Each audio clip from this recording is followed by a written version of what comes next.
Salut à tous, c'est Guillaume. Fin d'année oblige, c'est l'heure des bilans et c'est surtout l'heure des projections sur la nouvelle année qui se profile. Je vous propose donc de revenir tous les jours jusqu'au 4 janvier sur une sélection de motos qu'ont partagé avec moi les invités du podcast depuis ses débuts. Qu'ils soient inspirants, drôles, émouvants, décomplexants ou motivants, ces devises de coureurs amateurs comme élites gagnent à être partagées et qui sait, à peut-être s'inscrire dans nos résolutions de l'année 2022. C'est le moment ou jamais en tout cas. Vous allez successivement entendre dans ce deuxième épisode les motos de Gilles Boulot, Laetitia Pégouri, Germain Grangier, Ludovic Pommeret, Isabelle Pocot et enfin Christophe Parot. Je partagerai avec vous à la fin de l'épisode les numéros des épisodes correspondant à ces motos s'ils vous ont donné envie d'en savoir plus sur mon invité et sur sa course épique. J'espère que ces motos seront une belle source d'inspiration pour vous. Une chose est sûre, ils l'ont été pour moi. Bonne écoute! Je suis pas sûr que ce soit une devise qui existe, mais que je peux inventer et qui ne se résume pas, et qui ne résume pas la course à pied. J'ai envie de dire que le mouvement, c'est la vie. Pas forcément la course, le mouvement. Et disant ça, je me bats contre moi-même. On a tous des pulsions de cocooning, de routine, comme un enfant qui est bien dans une forme de routine douce et rassurante. Et en même temps, ce que j'ai appris, et là encore, ça va bien au-delà de la course à pied, c'est que l'enrichissement, la découverte, l'élan vital, il est dans le mouvement, dans le changement, dans la prise de risque, dans le fait de se laisser aller à faire quelque chose parce qu'on fait confiance à quelqu'un ou à quelques-uns qui vous dit tiens, fais ça, allons faire cette course ou faisons cette interview ou essayons ça. Et voilà. Et si vous n'êtes pas un aventurier né, je suis pas sûr d'être un aventurier né, il y a cette petite part voilà, faut se faire un peu violence et on est récompensé au centuple, me semble-t-il.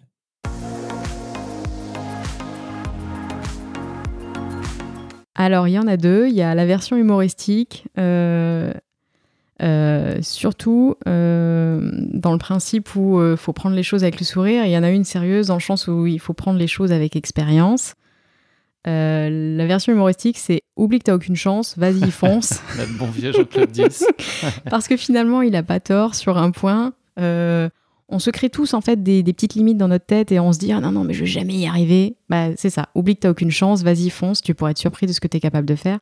La version avec plus d'expérience, c'est avant d'abandonner, regarde tout le chemin parcouru jusqu'ici. Parce que oui, on peut tous à un moment avoir envie de baisser les bras dans la vie, dans le sport, dans tout. Mais faut pas perdre de vue qu'on n'est pas au point zéro, on a des choses derrière nous et on pensait pas qu'on était capable de ça. Donc avant d'avoir envie d'arrêter, faut se dire mais c'est pas un échec, t'as déjà fait tout ça derrière.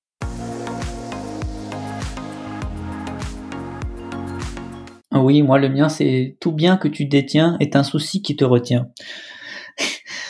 Et voilà, ça me fait rire parce que c'est la parodie des inconnus et de la secte. Je sais pas si ça dit quelque chose de Skippy. Voilà. Et au final, c'est un truc qui est extrêmement marrant, mais qui est profond de sens, quoi. Donc voilà, c'est ça que j'aime bien, c'est que ça, voilà, j'aime bien déconner et du coup voilà, c'est un proverbe qui vient d'une parodie, donc un truc qui est pas sérieux, mais au final voilà, quand tu l'analyses un peu. C'est tellement criant de vérité, quoi. Du coup, c'est quelque chose qui à chaque fois m'anime dans plein de choses, quoi. Je me dis, est-ce que j'ai vraiment besoin de ça? Non. Et puis après, une fois que je l'aurai, ça va me faire chier. Il va falloir que j'assure tel bien, tel machin, tel truc. Je dis, bon, bah, ça sert à rien. Allez, hop. On passe pas à l'action. Voilà. Et on consomme un peu moins. Ouais, au final, ouais, voilà, des fois tu acquiers des choses et au final tu te rends compte qu'elles sont source de stress ou voilà, c'est des choses que tu dois gérer. Et voilà, au final, si tu les as pas, bon ben c'est plus de temps que tu as à te consacrer à toi-même et à ce que tu aimes vraiment. Donc voilà, pour moi c'est criant de vérité.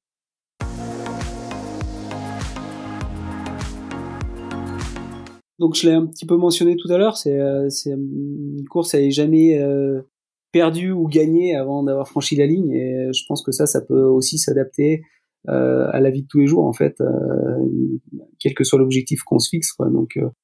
Donc voilà, et je pense que voilà, c'est un petit peu la phrase fétiche, et puis pas mal de personnes en fait qui me répètent ça au vu du scénario de cette course en 2016, quoi.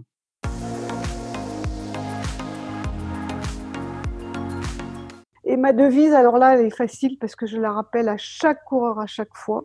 C'est repousser vos limites, mais ne les dépassez jamais. Pour moi, c'est primordial. Alors, comme dirait un de mes enfants, mais ça veut rien dire, si, ça veut dire beaucoup. C'est-à-dire qu'on avance, mais on ne va pas au-dessus de ses limites. On les repousse.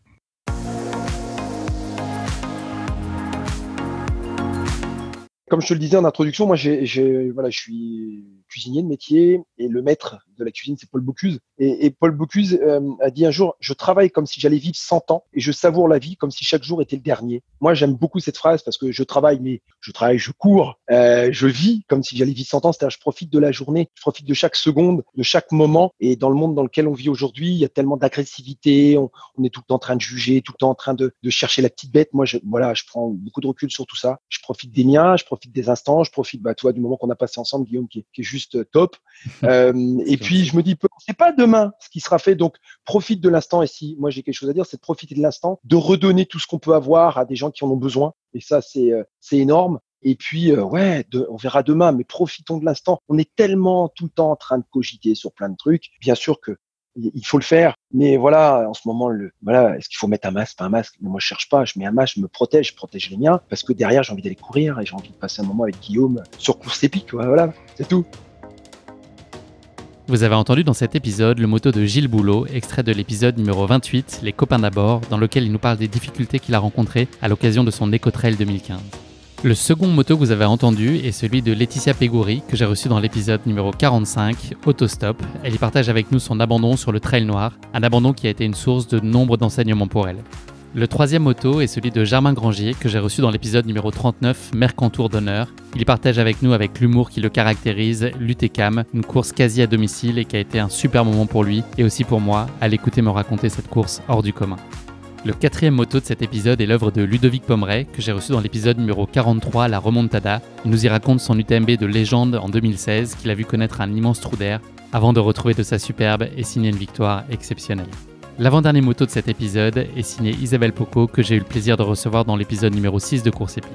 Isabelle est une infirmière anesthésiste qui œuvre sur l'UTMB depuis plus de 15 ans, mais aussi sur les courses les plus folles à travers le monde. Le dernier motto de cet épisode est l'œuvre de Christophe Parot, que j'ai reçu dans l'épisode numéro 17, où il nous partage la No Finish Line, cette course qui, comme son nom l'indique, n'a pas de ligne d'arrivée. Chacun est libre de venir courir autant qu'il veut pendant 5 jours sur un circuit de 1300 mètres ouvert 24 heures sur 24. Christophe nous y raconte son défi fou de courir pendant 5 jours consécutivement. C'est tout pour aujourd'hui. Je vous donne rendez-vous demain pour un nouvel épisode avec les meilleurs motos de l'année. Et n'oubliez pas, si vous voulez soutenir Course Épique, il y a 2 choses très simples à faire mais très précieuses pour le podcast. Vous abonner sur les différentes plateformes de streaming, mais aussi donner une super note au podcast sur Apple Podcasts et désormais sur Spotify. Merci à tous pour votre précieuse fidélité. Je vous souhaite une très belle et une très heureuse année 2022, avec la santé bien sûr, mais aussi beaucoup de belles sorties, des entraînements riches d'accomplissements et des courses exaltantes. Prenez soin de vous.